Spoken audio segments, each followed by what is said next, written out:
Tribes பார்வையாளர்களுக்கு வணக்கம். இன்று நம்மோடு இணைந்துள்ள சிறப்பு விருந்தினர் பத்திரிகையாளர் திரு எழிலரசன் அவர்கள். வாருங்கள், அவரோடு விவாதிக்கலாம். சார் வணக்கம். சார் வணக்கம். 3 நாள் பயணமாக டெல்லி சென்ற முதலமைச்சர் விஜய் நிதி ஆயோக் கூட்டத்தில் பங்கேற்று இருக்கிறார். பல்வேறு அரசியல் கட்சி தலைவர்கள் சோனியா காந்தி, ராகுல் காந்தி, கம்யூனிஸ்ட் கட்சி பொதுச் செயலாளர் டி ராஜா, இப்படி பல தலைவர்களை சந்தித்திருக்கிறார். நேற்று நிதி ஆயோக் கூட்டத்திலும் விஜய் உரையாற்றி இருக்கிறார் மோடி முன்னிலையில். அந்த உரை ஊடகங்களில் விவாதிக்கப்பட்டிருக்குது. அதே போல் இன்றைக்கு கர்நாடகா கொல்லூர் மூகாம்பிகை கோயிலுக்கு போய் தரிசனம் பார்த்திருக்கிறார் விஜய். அது மட்டும் இல்லாமல் ஒரு வெள்ளி வாளை கோயிலுக்கு நன்கொடையாக கொடுத்திருக்கிறாரு. முதல்ல நான் உங்கள்கிட்ட கேட்க விரும்புறது, விஜயினுடைய டெல்லி பயணம், குறிப்பாக நிதி ஆயோக் கூட்டத்தில் விஜய் பேசிய விஷயங்கள், அது குறித்து நீங்க என்ன நினைக்கிறீங்க? நிதி ஆயோக் கூட்டத்தில் முதலமைச்சர் விஜய் என்ன பேசினாரு அப்படின்றத அடுத்து பார்ப்போம். ஆனால் அந்த கூட்டத்தில் கலந்துக்கிறத பத்தி விஜய் என்ன சொல்லியிருக்காரு அப்படின்றத பார்ப்போம். கடந்த ஆண்டு 25/5/2025 அந்த தேதியில விஜய் ஒரு அறிக்கை கொடுத்திருக்காரு. அந்த சமயத்துல அப்ப முதலமைச்சராக இருந்த மு.க. ஸ்டாலின் நிதி ஆயோக் கூட்டத்தில் போய் கலந்துருக்காரு.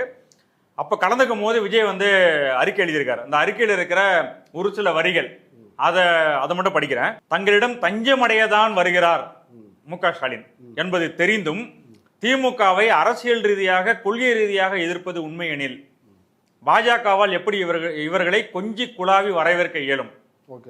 நாம் ஏற்கனவே சொன்னது போல இதுதான் இவர்கள் இருவருக்குள்ளும் உள்ள மறைமுக கூட்டின் வெளிப்பாடு அப்படின்னு சொல்றாரு. பாஜக திமுக மறைமுக கூட்டுன்றாரு. ஆமா, நிதி ஆயோக் கூட்டத்துல போய் மு.க. ஸ்டாலின் கலந்துகிட்டது இவங்க 2 பேருக்கு ஒரு அண்டர் கிரவுண்ட் இது இருக்கு, டீலிங் இருக்கு அப்படின்னு அவர் பேசினார் இல்லையா, அதை சொல்றாரு. இப்போ இவர் கலந்துருக்காரு. அப்போ என்ன சொல்றாருன்னா, அப்போ அவங்க மேல வழக்கு இருக்கு, அமலாக்கத்துறை ரைடு இருக்கு, அதுல முக்கிய நபர்கள்லாம் திமுகவை சேர்ந்த முக்கிய நபர்கள்லாம் அதுல சிக்கியிருக்காங்க. அதனால அதிலிருந்து விடுபடுவதற்காக மு.க. ஸ்டாலின் நிதி ஆயோக் கூட்டத்துக்கு போனாரு அப்படின்னு சொல்லி, குடும்ப சுயநலத்திற்காக அப்படின்னு சொல்லி இதுல போட்டிருக்காரு. விஜய் இந்த அறிக்கையில குறிப்பிட்டிருக்காரு. இப்போ விஜய் போயிருக்காரு இல்லையா, இப்போ ஒரு வழக்கை ரிவைவ் பண்ணியிருக்காங்க, விசாரணையை ரிவைவ் பண்ணியிருக்காங்க. அது என்ன அப்படின்னா, கரூர் வழக்கு. கரூர் கூட்ட நெரிசல்ல 41 பேர் உயிரிழந்தாங்க.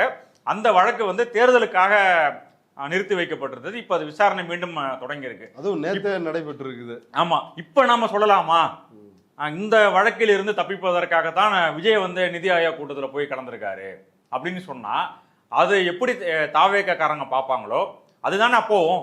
ஆமா, சென்னை உயர் நீதிமன்றத்துல மார்டின் ஃபேமிலி அவங்க மேல அந்த அமலாக்கத்துறை வழக்கு இருக்கு, அந்த விசாரணையும் நடந்துகிட்டு இருக்கு. இப்ப இதுல இருந்தெல்லாம் தப்பிப்பதற்காக தான் விஜய் நிதி ஆயோக் கூட்டத்துல போய் கலந்துருக்காரு. அதுவும் கொஞ்சம் குழாவி, 2 பேர் பேசிக்கிட்டு இருந்தது கொஞ்சம் குழாவினார்கள் அப்படின்றாரு. இப்ப இவர் மோடியை சந்திச்சிருக்காரு விஜய். மோடி கொடுத்த விருந்தில் பங்கெடுத்திருக்கார்.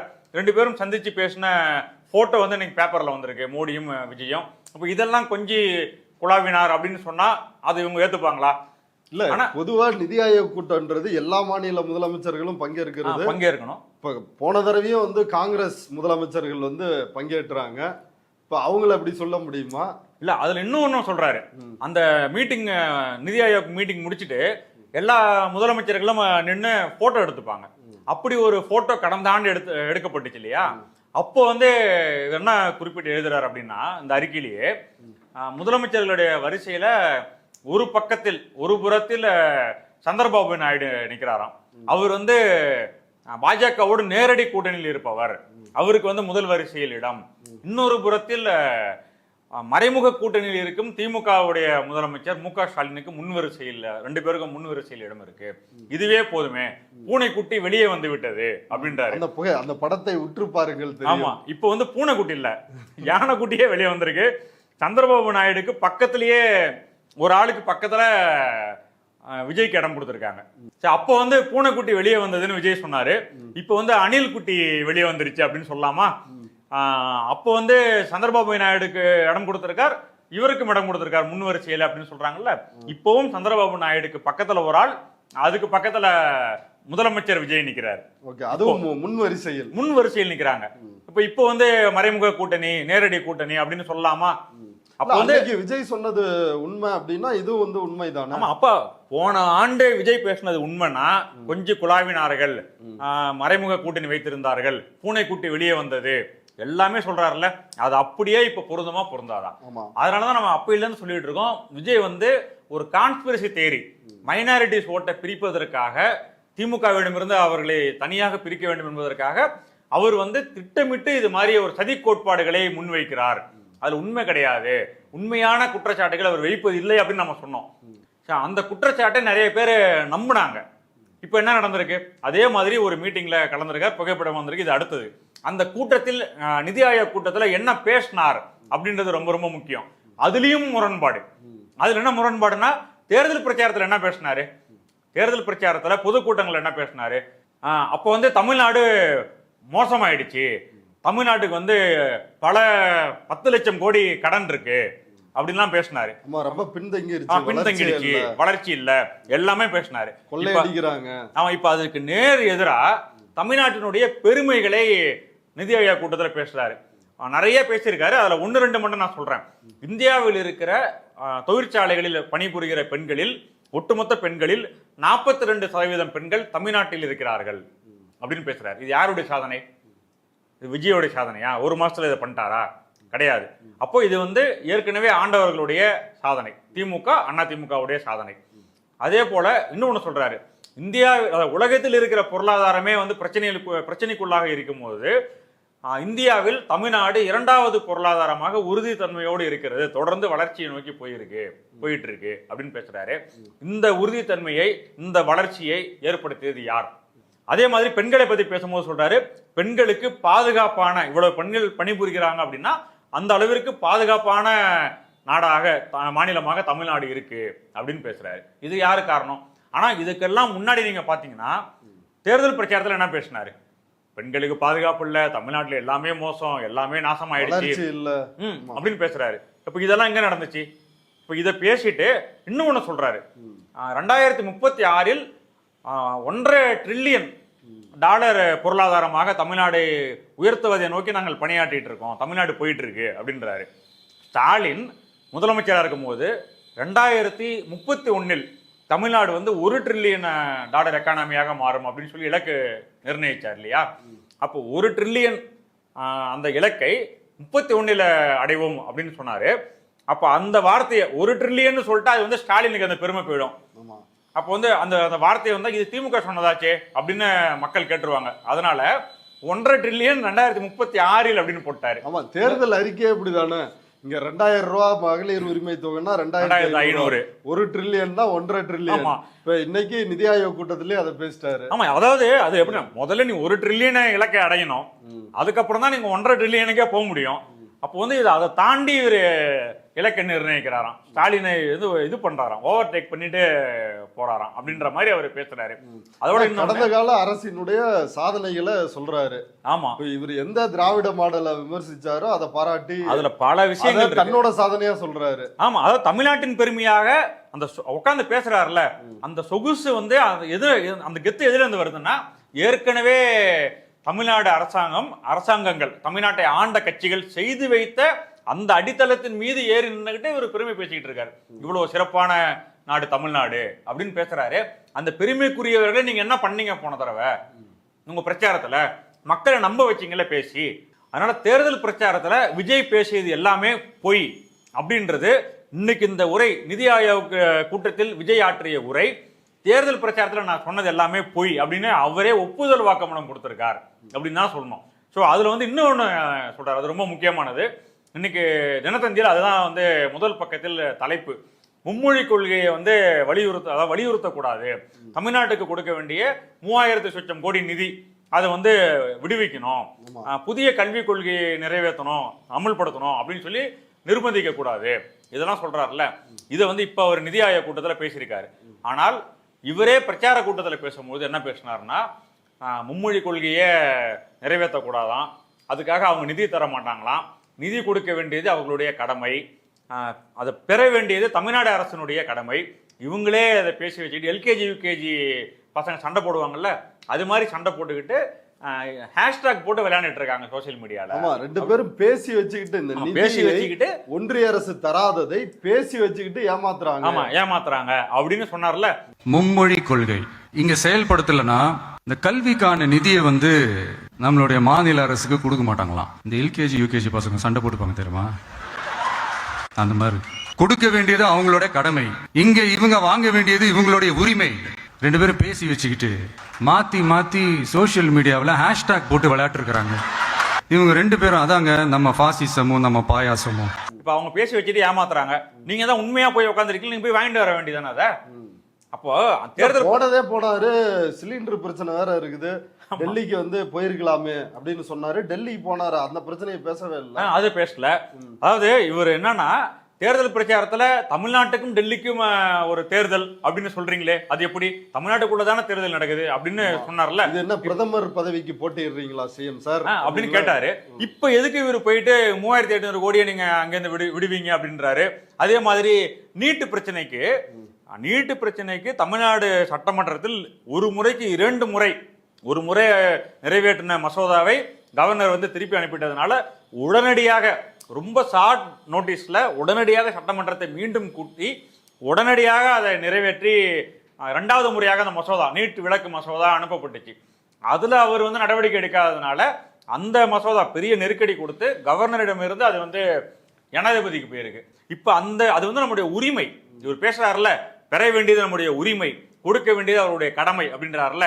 தமிழ்நாடு சட்டமன்றத்தில் எல்லா கட்சிகளும், பாஜகவை தவிர எல்லா கட்சிகளும் ஒன்றாக சேர்ந்து நிறைவேற்றிய மசோதா, அதுக்கு ஒப்புதல் கொடுக்காம ஜனாதிபதி கிட்ட தூங்கிக்கிட்டு இருக்கு. அதுக்கு ஒப்புதல் கொடுங்க அப்படின்னு கேட்கலாம்ல. இவர் போய் என்ன தெரியுங்களா கேட்கிறாரு, 12வது மதிப்பின் அடிப்படையில் மெடிக்கல் காலேஜஸ்ல அட்மிஷன் போடுவதற்கு பர்மிட் பண்ணுங்க, இந்த வார்த்தை இருக்கு, பர்மிட் பண்ணுங்க அப்படின்ற வார்த்தை. எதுக்காக அவங்க பர்மிட் பண்ணணும்? நீங்க என்ன கேட்டிருக்கணும், ஒப்புதல் கொடுங்க, எங்களுடைய மசோதா அங்க இருக்கு. ஆமா, மக்களால் தேர்ந்தெடுக்கப்பட்ட ஒரு சட்டமன்றத்தில் ஒரு மசோதா நிறைவேற்றப்பட்டிருக்குது, அது சட்டமாக்குங்கன்னு கேக்குறதான நியாயம். அதுதான நியாயம், நம்முடைய உரிமை இல்லையா இதுல இருக்கு. Tamil Nadu, the government of Tamil Nadu may be permitted to fill all seats under the state quota in MBBS, BDS and Ayush courses based solely on class 12 marks அப்படின்றாரு. இப்போ என்ன மேபி பர்மிட்டட்? அப்போ நீங்க கொடுக்க வேண்டியது அவர்கள் கடமை, பெற வேண்டியது உங்கள் உரிமை அப்படின்றீங்கல்ல. அப்ப பர்மிஷன் என்ன கேட்க வேண்டியது இருக்கு? மசோதா, சட்ட மசோதா அங்க பெண்டிங்ல இருக்கு, அதுக்கு ஒப்புதல் கொடுங்க அப்படின்னு சொல்லி கேட்கணும். அதை கேட்கல. ஸோ இதனாலதான் இவர் தேர்தல் பிரச்சாரத்துக்கு முன்பு முன்வைத்த குற்றச்சாட்டுகள் அது எல்லாமே போய். அதே மாதிரி நீட்டை பத்தி இங்க என்ன பேசினாரு பிரச்சாரத்தின் போது, ஒழிக்கவே மாநில அரசால ஒழிக்கவே முடியாதுன்னு தெரிஞ்சு நீட்டை ஒழிப்பொன்னு மெகா மோசடி பண்ணாங்க திமுக அப்படின்னாரு. மாநில அரசால முடியவே முடியாதுன்னு தெரிஞ்சுக்கிட்டோம், நாங்க நீட்டை ஒழிப்போம். ஆகா ஆகா ஆகா ஆகா, எவ்வளவு பெரிய ஒரு மோசடி இது. கேட்டா நாங்க தான் முன்மாதிரி ஆட்சின்னு சொல்லுவாங்க, மோசடி ஆட்சி. அதை மட்டும் சொல்லல, நீட்டு மட்டும் தான் உலகமா அப்படின்னு கேட்டாரு. நீட்டு மட்டும் தான் உலகமா? நீட்டை தாண்டி இந்த உலகம் ரொம்ப ரொம்ப பெருசு, அதுல நீங்க சாதிக்க வேண்டியது பல விஷயங்கள் இருக்கு. அதாவது நீட்டு எதிர்த்து ஒரு போராட்டம் நடந்துட்டு இருக்கு, நீட்டு மட்டும் தான் உலகமா அப்படின்னு இவர் கேட்டார்ல. அதுக்கு என்ன நோக்கம்? அப்ப அந்த போராட்டத்தை, அந்த உணர்வை நிறுத்து போக செய்யற வேலை தானே அது. அப்ப அதையும் கேட்டாரு. அதையும் கேட்டு இப்ப போயிட்டு நீட்டு ஏழை எளிய மக்களுக்கு, பொருளாதாரத்தில் பின்தங்கிய மக்களுக்கு எல்லாருக்கும் ரொம்ப பிரச்சனையா இருக்கு, அதுக்கு நீங்க பர்மிஷன் கொடுங்க அப்படின்னு யார்கிட்ட போய் பர்மிஷன் கேட்க வேண்டியிருக்கு? உரிமையாக நீங்க அதை போராடி வாங்குங்கன்னு சொல்றேன். கையெழுத்து போடுங்க அப்படின்னு கேட்க வேண்டியதுதானே. ஜனாதிபதி ஒப்புதல் தர வேண்டும் அப்படின்னு சொல்லி வலியுறுத்த வேண்டியதானே. முடிஞ்சு போச்சு வேலை. நடிகர் விஜய் முதலமைச்சர் ஆகிறதுக்கு முன்னாடி பரந்தூர் விமான நிலைய திட்டத்துக்காக நிலம் கையகப்படுத்தினாங்க. அது விவசாய நிலம், விவசாய நிலத்துல வேற எதையும் நான் வர்றதுக்கு அனுமதிக்க மாட்டேன் அப்படின்னு சொல்லி பரந்தூருக்கே போய் நான் ஆதரவு கொடுக்குறேன் அப்படின்னு சொன்னாரு. இப்ப என்ன இவர் கேட்டிருக்காரு விஜய், சில தேசிய நெடுஞ்சாலைகள் எல்லாம் குறிப்பிட்டு இதெல்லாம் 6 வழி சாலைகளாக மாற்றுங்கள் அப்படின்னு இருக்காரு. என்னன்னா செங்கல்பட்டு டு திருச்சி, ஓகேங்களா, அதை 6 வழி சாலைகளாக மாற்றுங்கள். அதே போல திருச்சியிலிருந்து ஜீயபுரம் வழியாக கரூர் போற சாலை, அதை 6 வழி சாலையாக மாற்றுங்கள். அதே மாதிரி கரூர் கோயம்புத்தூர் செக்ஷன் இப்படி போட்டிருக்காங்க, இதெல்லாம் 6 வழி சாலையாக மாற்றுங்கள்னு கேட்டிருக்காருல்ல. இப்போ இந்த 6 வழி சாலைகள் எல்லாம் நிலம் கையகப்படுத்தாமல் பண்ண முடியுமா? ஏற்கனவே 8 வழிச்சாலைக்கு நிலம் கையகப்படுத்துற பிரச்சனையில தான் அது விவசாயிகள் போராடி அன்றைக்கு எதிர்க்கட்சிகள்லாம் போராடி தான் அந்த நிறுத்தப்பட்டது அந்த திட்டம்.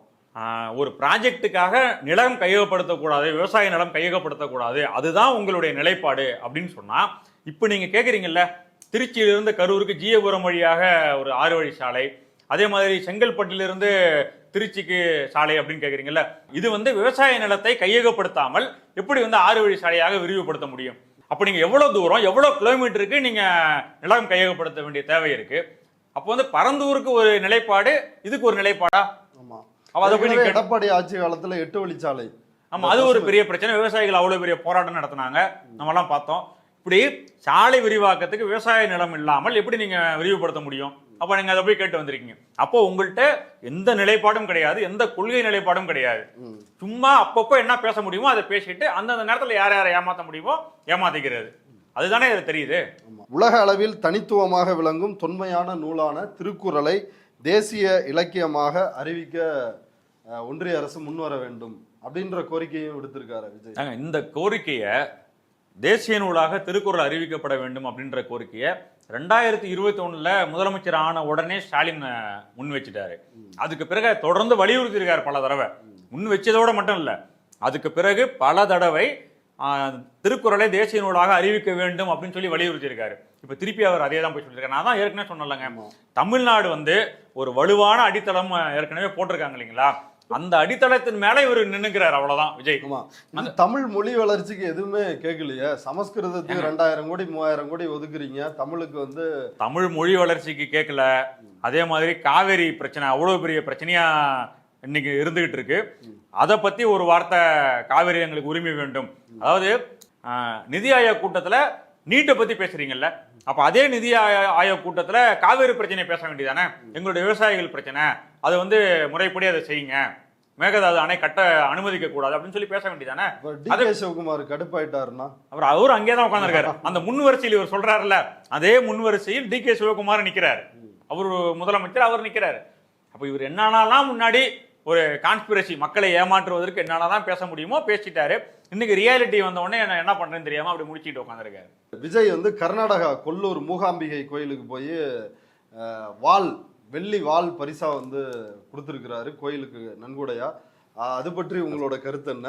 ஏன்னா தான் ஒரு ஜோசப் விஜய், தான் ஒரு மத நல்லிணக்க அடையாளம், ஒரு சிறுபான்மையினர், அவர் எப்பயுமே பாஜகவுக்கு எதிராக தான் நிற்பாரு, இப்படியெல்லாம் அவர் பிம்பத்தின் மீது கருத்துக்கள் சொல்லப்படுது. ஊடகங்கள்ல அப்படிதான் அரசியல் விமர்சகர்கள், நடுநிலை பத்திரிகையாளர்கள் பேசுறாங்க. அவர் ஜோசப் விஜய், அவர் ஒரு சிறுபான்மையினர், அவர் என்றைக்குமே பாஜகவை எதிர்ப்பாருன்றாங்க. இப்படி அவர் ஏன் கோயிலா போக வேண்டிய அவசியம்னா, குறிப்பா மூகாம்பிகை கோயிலுக்கு போனதுக்கான காரணம் என்ன? விஜய் நான் ஏற்கனவே குறிப்பிட்ட மாதிரி மைனாரிட்டிஸ் ஓட்டை பிரிக்கணும், அதான் அவருடைய டாஸ்க். அதை செய்யறதுக்கு தான் அவர் வந்தாரு. அதை தேர்தலுக்கு முன்னாடி எப்படி செஞ்சார் அப்படின்னா, தேர்தலுக்கு முன்னாடி எந்த கோயிலுக்கும் போறது கிடையாது. இதே மாதிரியான பூஜைகள் அதெல்லாம் தேர்தலுக்கு முன்னாடி செஞ்சாரா அப்படின்னா கிடையாது. இப்ப நிறைய பேர் வேட்பாளர்கள் வர்றதுக்கு முன்னாடியே தூத்துக்குடி போனாரு. அதுதான் சொல்றேன், தேர்தல் அப்போ தேர்தல் பிரச்சாரத்தப்போ இவர் எதையுமே செய்யல. அப்போ இவரு அந்த மதச்சார்பற்ற அந்த முகம், மைனாரிட்டி முகம், அது வேணும் அப்படின்றதுக்காக அப்ப செஞ்சாரு. அதுக்கப்புறம் திருச்சிக்கு போகும்போது சர்ச்சுக்கு போனாரு, சர்ச்சில் போய் முட்டி போட்டாரு. சரி, அதோட விடக்கூடாது அப்படின்னு சொல்லிட்டு இன்னும் ஒரு கோயிலுக்கு போனாரு. அப்புறம் போய் இஸ்லாமியர்களை சந்திச்சாரு. இதெல்லாம் எல்லா மதத்தும் சம்மதம் அப்படின்ற மாதிரி அப்ப செஞ்சாரு. இப்ப தேர்தல் ரிசல்ட் வர்றதுக்கு முன்னாடி என்ன பண்ணாரு? திருச்செந்தூர் போனாரு. அதுவே எல்லாருக்கும் பெரிய அதிர்ச்சி. என்ன பெரிய மைனாரிட்டி முகம் அப்படின்னீங்க, இப்போ போய் திருச்செந்தூர்ல நின்றுட்டு இருக்கீங்களே அப்படின்னு சொல்லிட்டு.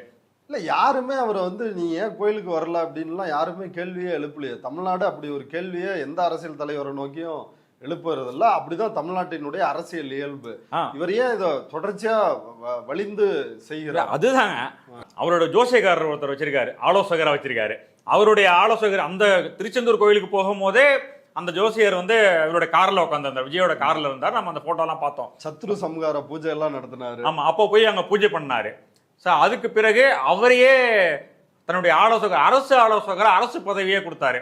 அந்த பதவி ஒரு நாள் கூட அவருக்கு தாக்கு பிடிக்கல. அவர் தன்னுடைய ஜாதகம், தன்னுடைய எதிர்காலத்தையே அவரால் கணிக்க முடியாத அபாரமான சக்தி படைத்த ஒரு ஜோசியர் அவரு. ஒரு நாள் 24 மணி நேரத்துல அவருடைய பதவி போயிடுச்சு. இப்பவும் என்ன அப்படின்னா அதே ஜோசியருடைய ஆலோசனையின் பேர்ல தான் இவர் மூகாம்பிகை கோவிலுக்கும் போயிருக்கணும். ஏன்னா இந்த மூகாம்பிகை கோவில் கர்நாடகாவில் இருக்கிற கோவில் வந்து எப்படி ஃபேமஸ் ஆச்சு தமிழ்நாட்டில் அப்படின்னா, எம்ஜிஆர் முன்னாள் முதலமைச்சர் எம்ஜிஆர் வந்து அங்கே போனாரு. அப்பதான் தமிழ்நாட்டில் பெரிய அளவுக்கு மூகாம்பிகை கோயில் எல்லாருக்கும் அறிமுகமாச்சு, பேசப்பட்டுச்சு. அப்போ மூகாம்பிகை கோயிலுக்கு போயிட்டு எம்ஜிஆர் வந்து இதே போல ஒரு வாள் நன்கொடையா கொடுத்தாரு. விஜயும் மூகாம்பிகை கோயிலுக்கு 1.6 கிலோ வெள்ளி வாழை நன்கொடையா கொடுத்திருக்காரு அப்படின்னு சொல்லி செய்திகள் வந்திருக்கு. அப்போ வந்து அதே போல முன்னாள் முதலமைச்சர் ஜெயலலிதாவும் இந்த கோயிலுக்கு போயிட்டு பூஜை எல்லாம் பண்ணியிருக்காங்க அப்படின்ற செய்தி இருக்கு. அப்போ வந்து தன்னை ஒரு எம்ஜிஆராக இவர் முன்னிலைப்படுத்துறாரு, அப்படி காட்டிக்க முயற்சி பண்றாரு. ஏற்கனவே சொல்லிட்டாங்கல்ல, அதிமுக தான் எங்களுக்கு தாய் கட்சி அப்படின்னு ஆதவர்ஜனா சொல்லிட்டாரு. அப்ப அதே பாதையில் அதே மாதிரி, ஆனா இவர் வந்து எம்ஜிஆர் மாதிரி தன்னை முன்னிலைப்படுத்த நினைத்தாலும் கூட இவர் எம்ஜிஆர் கிடையாது. எம்ஜிஆர் மாதிரி ஒரு தொண்டர் பலமோ மக்களோட ஒரு எமோஷனல் கனெக்டோ ஒரு அடித்தளமோ இவருக்கு கிடையாது. இவர் சும்மா மேம்போக்கா வந்து சோசியல் மீடியாவை பயன்படுத்தி தொழில்நுட்பத்தை டெக்னாலஜியை பயன்படுத்தி வெண்டிட்டாரே தவிர எம்ஜிஆர் மாதிரி உணர்வோடு கலந்தவர் கிடையாது இவரு அப்படின்னு நிறைய பேர் கட்டுரைகள்லாம் எழுதிட்டு இருக்காங்க. அதனால எம்ஜிஆர் மாதிரி தன்னை நினைச்சுக்கிறாரு, எம்ஜிஆர் செஞ்சதெல்லாம் செய்யறாரு, எம்ஜிஆர் கட்சியவும் கபலீகரம் பண்ணி சிரிச்சிக்கலாம் அப்படின்னு பாக்குறாரு. அதுதான் இதுலேருந்து தெரியுது. இப்போ இது வந்து மூகாம்பிகை கோயிலுக்கு போயிட்டு வந்ததை பத்தி செய்தி வருது. டெல்லிக்கு முதல் நாள் போனார்ல, அப்பவும் ஒரு செய்தி வந்துச்சு. அது என்ன அப்படின்னா, ஜனாதிபதியவும் துணை ஜனாதிபதியவும் மீட் பண்ணும் போது அவருடைய நெத்தியில வந்து கருப்பு கலர் பொட்டு இருந்துச்சு. அது வந்து அரகஜா பொட்டு. ஆனா சோனியா காந்தியவும் ராகுல் காந்தியவும் மீட் பண்ணும் போது அவருடைய நெத்தியில சிகப்பு கலர் பொட்டு இருந்துச்சு. விஜய் வந்து துணை ஜனாதிபதி ராதாகிருஷ்ணன் சிபி ராதாகிருஷ்ணனை மீட் பண்ணிட்டு அவருடைய கார் எங்கேயுமே நிக்கல, நேரா சோனியா காந்தியை பக்கம் தான் வந்தாரு. அப்போ இந்த சிகப்பு கலர் பொட்டு அவருக்கு எங்கே இருந்து வந்திருக்கும் அப்படின்னு சொல்லி தினத்தந்தியில செய்தி போட்டிருந்தாங்க. என்ன அப்படின்னா, சிபி ராதாகிருஷ்ணனுடைய வீட்டில் இருக்கிற பூஜை அறையில் இருந்து தான் இந்த சிகப்பு பொட்டு அவருக்கு வந்திருக்க வேண்டும். சாணக்கியாவிலையும் அப்படிதான் போட்டிருக்கிறாங்க. இவர் தான் அந்த வெற்றி திலகம் நெற்றி திலகத்தை வந்து அவர் தான் இட்டாரு. ஆமா, ஏன்னா சிபி ராதாகிருஷ்ணன். ஆமா, ஏன்னா வந்து வழியில வேற எங்கேயும் வரல. அப்ப இந்த சிகப்பு பொட்டு துணை ஜனாதிபதி ராதாகிருஷ்ணனுடைய வீட்டில் இருக்கிற பூஜை அறையிலிருந்து தான் இந்த சிகப்பு பொட்டு வைக்கப்பட்டிருக்க வேண்டும் அப்படின்னாரு. அதே சிகப்பு பொட்டோட வந்து சோனியா காந்தியவும் ராகுல் காந்தியவும் பார்த்தாரு.